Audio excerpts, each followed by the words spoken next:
大家好，歡迎收睇莊子啲籃球。我哋今日繼續嚟睇下東岸第二輪嘅系列賽，波士頓賽爾特人對上紐約人。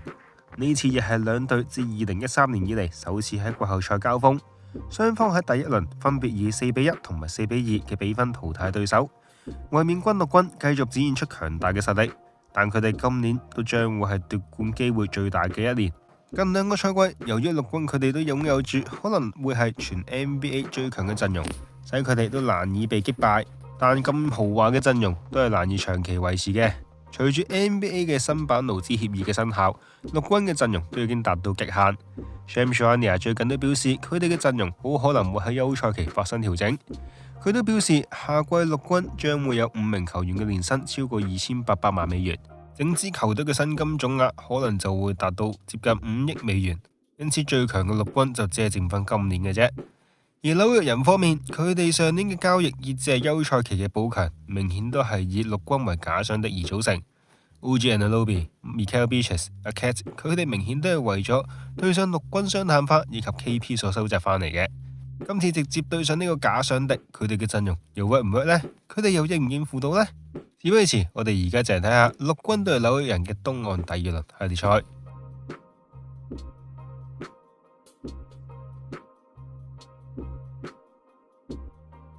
今年嘅綠軍依舊都係一支攻防兼備嘅球隊，佢哋嘅進攻效率高居聯盟第2，防守效率亦有第5。佢哋嘅進攻都以高效嘅3分波為核心，常規賽能夠場均投射入 17.8 球3分，場均投射3分次數達到 48.2 次，都係排名聯盟第1嘅。喺第一輪，佢哋以4-1擊敗魔術。Jason Tatum 場均得到 31.3 分、11.3 個籃板同埋 5.3 個助攻，仲有 44.7% 投射命中率、36.4% 三分命中率嘅成績。Jaylen Brown 場均都有23分、49.4% 投射命中率同埋 44.4% 三分命中率嘅成績。雙星表現都算唔錯，但係魔術嘅紀律性同埋體力化嘅防守都確實係曾經讓綠軍嘅進攻陷入麻煩。咁樣或者都會係紐約人需要借鑑嘅經驗，而且佢哋嘅進攻都有啲過度依賴3分波。若果外線手感唔好，佢哋都缺乏咗另一樣有效嘅進攻手段，咁樣都可能會令佢哋陷入得分荒。加上佢哋嘅主力各自都有啲傷病問題，Jrue Holiday嘅腿筋傷勢、Jaylen Brown 嘅右膝同埋 Jason Tatum 嘅手腕傷勢都可能會影響佢哋嘅發揮。而防守端，綠軍都以靈活換防同埋多個位置單防表現都出色而著稱嘅。Jrue Holiday 同埋 Derrick White 作為球隊嘅後場防守核心，能夠有效限制對手嘅控衛，破壞對方嘅組織點。喺對紐約人嘅系列賽中，佢哋對 Jalen Brunson 嘅防守都係至關重要。連帶 Jaylen Brown 同埋 Jason Tatum 等鋒線所組成嘅包圍網，相信 Brunson 都會喺呢輪系列賽中吃盡苦頭。不過都係嗰句，傷病嘅問題都有機會令到綠軍嘅整體實力下降，紐約人都有機會可以乘虛而入。而相較於綠軍，紐約人嘅進攻都係比較平均，常規賽場均得分 115.8 分，都只係落後於綠軍1名。投射命中率 48.6%， 更加係比綠軍優秀。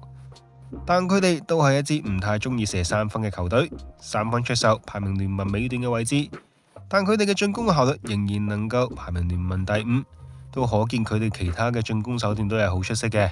而 Brunson 毫無疑問都係進攻核心，佢喺第一輪場均就能夠攞到 31.5 分、4個籃板同埋 8.2 個助攻，第4節嘅場均得分更加係領先季後賽。而阿 Cat 亦係佢哋重要嘅內線支柱，佢場均能夠得到 19.7 分、10個籃板。嚟到紐約人之後，佢嘅進攻火力都有所釋放，佢同 Brunson 嘅擋拆配合都會係好重要嘅武器。而 OG Anunoby 同埋 Mikal Bridges 亦能夠提供質翼嘅防守同埋得分，佢哋都將會係 Brunson 同埋阿 Cat 被封鎖之後嘅關鍵。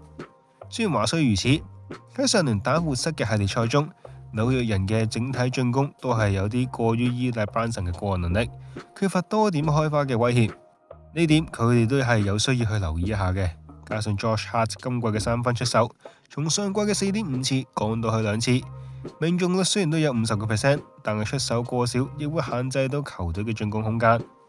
對於 Brunson 都會係更為不利嘅。而防守端方面，紐約人今年整體嘅防守都係不過不失嘅啫，但佢哋嘅外線防守都係明顯嘅弱點。對手喺佢哋嘅防守下，3分命中率更加係高達 36.7%， OG Anunoby 同埋 Mikal Bridges 雖然都有唔錯嘅單防能力，但佢哋整體嘅防守協調性都唔好，特別係在於防守輪轉同埋協防方面都係特別弱。面對陸軍嘅三分攻勢嘅時候，佢哋都可能難以招架。而且紐約人嘅防守都冇辦法好似魔術咁樣通過紀律性同埋身體對抗限制陸軍，佢哋自身嘅輪換都唔多，太多嘅對抗都會令到佢哋自己消耗過大，都係一個殺敵1000自損800嘅方法。而陸軍喺常規賽都係以4-0橫掃紐約人，場均分差更加係達到16分，都顯示出陸軍壓倒性嘅優勢。相信佢哋都將會繼續利用三分嚟針對紐約人外線防守嘅弱點。Jason Tatum 同埋 Jaylen Brown 嘅點名進攻亦將會係重點。KP 同埋 Al Horford 嘅射程亦能夠協助拉開空間，為雙探花創造錯位嘅機會。喺呢輪系列賽，我哋都可以預示到 Brunson 都會俾人瘋狂追擊噶啦。而防守端，陸軍亦將會重點限制 Brunson。如果 Holiday 能夠及時復出，佢同 Derrick White 嘅防守能力都將會對 Brunson 形成壓迫性嘅防守。但若果 Holiday 繼續缺陣，單靠 Derrick White 同埋 Pritchard 都未必能夠限制到 Jalen Brunson 嘅。